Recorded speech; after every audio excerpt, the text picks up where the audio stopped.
Into the dining room here in a second and seeing Sam and Anna working in there, I mean, that brings a smile to my face.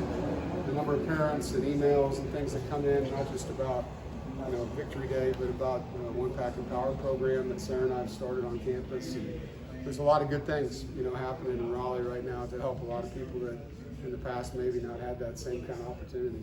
And with no impact, just how has that helped you in terms of roster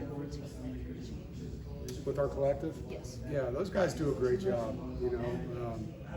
It's been an evolution, and a lot of people have been a part of it as it's changed over the years, and the guys running it, along with Doug Phillis, a consultant that we've hired. But the guys do a great job. They do it the right way. They work with our compliance and do it by the book, and they work really hard. Our donors have stepped up and are continuing to be asked to step up. But it's a big part of college football, as you know, and really proud of our collective and how they've worked with us. Dave, I didn't get the chance to ask you this in Charlotte, but the commissioner was talking about the success initiative with the ACC, the fact that more money could come from wins. Right.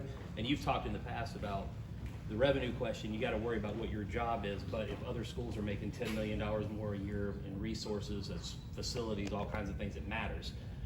How vital do you think something like that is, the ability to enhance your bottom line that way through postseason success? Yeah, I think it's huge. I mean, it's a great opportunity for the teams that succeed and put the product on the field. I mean, that's what it's about, is earning who you are on the grass. Every opportunity you get to improve your program and status and the ranking. And now that you're getting money, I guess, for your program, when you do that, I mean, it's not just an incentive thing. I mean, the bottom line is the bottom line, and that's going to help us. It's going to help our administration and the things that we want to do to continue to push the envelope and move our way up the ladder. You mentioned in Charlotte how you always look at the roster. What was it about the roster coming out of January that led to wanting to get some transfer defensive backs? Just felt like we were young in some spots. Boykin's still out from the bowl game, and just wanted to add some guys with experience. As you know, we lost some last year, and getting some guys in that have played significant snaps, and particularly trying to find guys that have played Power 5 football that were ready for what was coming with our schedule. So it felt like we did a great job. The guys in the recruiting office really do a phenomenal job identifying guys, getting our coaches involved, and then recruiting them and their families the right way, and educating them on what NC State has to offer. Every year for the past few years now, you've had more and more new faces that you've had to integrate into the program and the system. How have you kind of adjusted how you go about things and making that happen?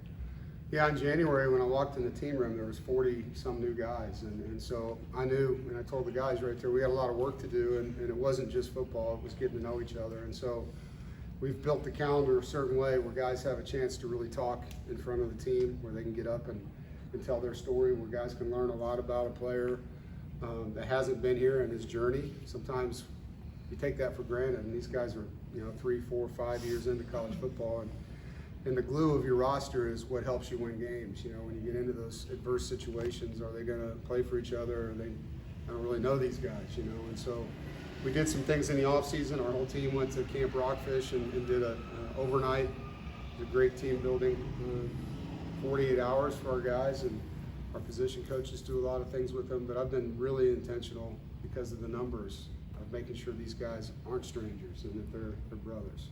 They were just talking to Sean Brown, his move. Just how big can he be at his new position? How has he adapted to that position?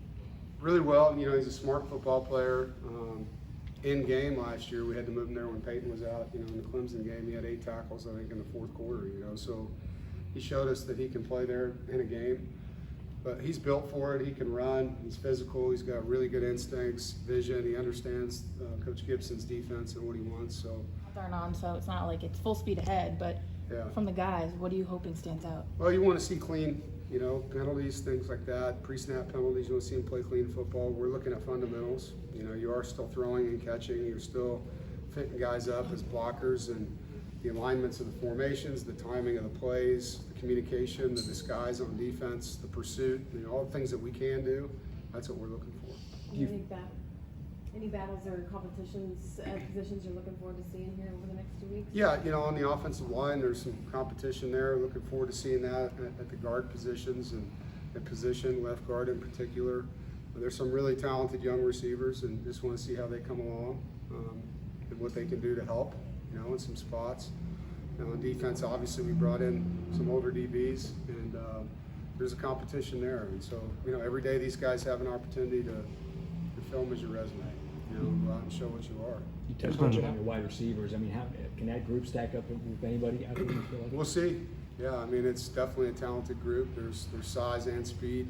There's guys that can really catch the football and run, and our testing numbers were good in the receiver position. There were a lot of guys that showed up and ran well, so we're excited about what's there. But, we haven't played football with these guys yet. We're just out there in helmets. Coach, now that you're able to have unlimited on-the-field staffers, have y'all hired anyone new or adjusted titles for anybody? No, we haven't. No, we've got what we got, I guess you would say, and the guys are all working hard and have their roles, and they're doing a good job. How does it help in coaching development with younger staff members able to get on the field and get their hands on with the players? It helps a lot. I think in this profession, you never know when you're going to lose people, and being able to train, not just on the field coaches, but in the recruiting office, train young guys, and when you have people leave, someone there that's ready to step in, that knows how to do things, knows how we do things, understands what the program and the culture is all about. I always look at trying to elevate first, within the program, and so having that lineage of people helps.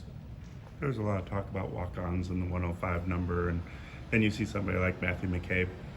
What is inspirational about his story and where he's come from? Yeah, I'm really proud of Matt.